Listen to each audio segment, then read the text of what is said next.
Segundo, a questão da base congressual. Menor ainda.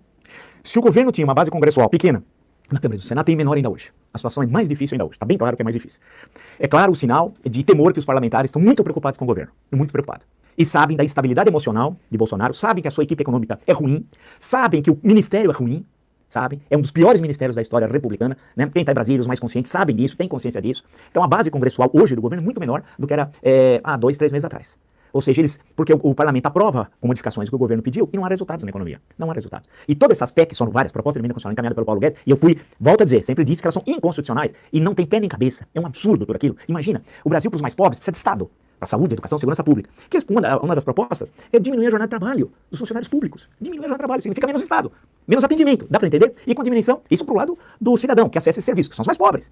Segundo, o funcionário público vai ganhar 20% a menos. Você imagina se você, de uma hora para outra, alguém falasse assim, não, você vai ganhar 20% a menos. Pô, mas você quebra todo o seu equilíbrio familiar, orçamentário. Isso é um absurdo. E pior que poucos falam, né? É porque ninguém deu importância, porque sabe que você não vai dar nada. E ainda diz, estou só pegando o ponto, que você não vai progredir na carreira de Estado. Então, por exemplo, no caso da universidade, eu que fiquei tantos anos, se você depois do mestrado faz doutorado, você tem que ganhar o salário de professor doutor. Não, você vai continuar ganhando o salário de mestre. Isso é um absurdo. Então, a grande questão é que essas coisas não passam. Eles querem refazer o Pacto Federativo. Federação é cláusula pétrea, artigo 60. Isso aí é caso de Assembleia Constituinte. É um absurdo que eles então não vai passar nada. Então o governo hoje não tem base congressual que tinha 3, 4 meses atrás.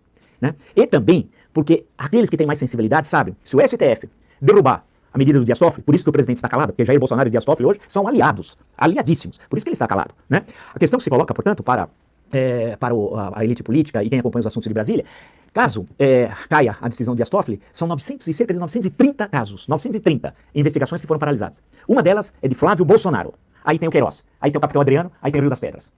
Tantas vezes nós falamos. Aí é instabilidade política. Por isso que os setores que têm mais faro político no Congresso Nacional sabem que a possibilidade de estourar uma grande crise é muito grande. Então, vamos lá. Primeiro ponto. Partido perde a base sem partido. Né? Não tem mais partido, se foi. Sem base parlamentar. Porque o outro partido não nasceu ainda, Aliança pelo Brasil. E tem uma última questão interessante. Sem Trump.